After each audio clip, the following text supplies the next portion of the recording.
ఉప్పల్లో Afzalgunj RTC బస్సులో వృద్ధుని వద్ద దుండగులు 20,000 రూపాయల చోరీకి పాల్పడ్డారు.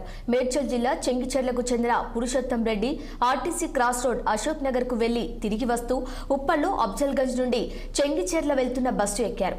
బస్సు ప్రయాణికులతో రద్దీగా ఉండటంతో ఆ రద్దీలో పురుషోత్తం రెడ్డి వద్ద డబ్బులు గమనించిన నలుగురు గుర్తు తెలియని దుండగులు ఫుడ్ బోర్డింగ్ లో ఆ వృద్ధుడికి అడ్డుగా నిలిచినారు.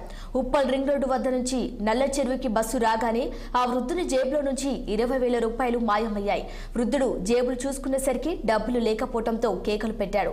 డ్రైవర్, కండక్టర్, తోటి ప్రయాణికుల సహాయంతో బస్సు పక్కకు ఆపటంతో ఫుడ్ బోర్డింగ్ లో నిలిచిన గుర్తు తెలియని ముగ్గురు దుండగులను బస్ దిగి పారిపోయారు. ఇక ఓ వ్యక్తి బస్ దిగి మెల్లగా అక్కడి నుంచి వెళ్తుంటే గమనించిన ప్రయాణికులు పట్టుకుని పోలీసులకు అప్పగించారు.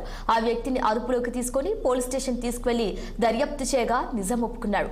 పారిపోయిన మిగిలిన ఇద్దరు దొంగలను పోలీసులు చాకచక్యంగా పట్టుకున్నారు. ఇక 20,000 రూపాయలు వృద్ధునికి అప్పగించిన పోలీసులు నిందితులపై కేసు నమోదు చేసి దర్యాప్తు చేస్తున్నారు.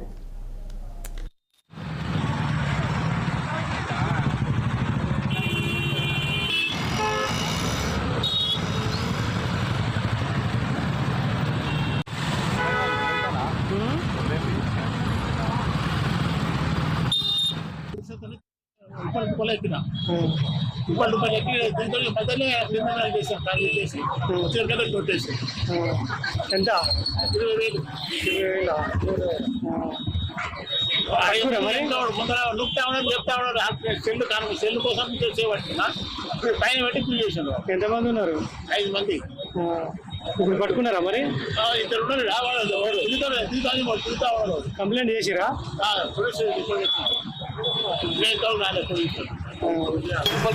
పెద్ద మనిషి ఎక్కినాడు, నిలబడ్డాడు. లోపల రమ్మని చెప్పిన ఆయన చుట్టుపక్కల 5-10 మంది ఉన్నారు, మొత్తం ఉన్నారు. లోపల రమ్మని చెప్తున్నాను. ఆయన లోపల రమ్మని చెప్పేస్తే ఆయన అక్కడే తటాయి వేస్తుండ్రు, వీళ్ళు రాణిస్తలేరు.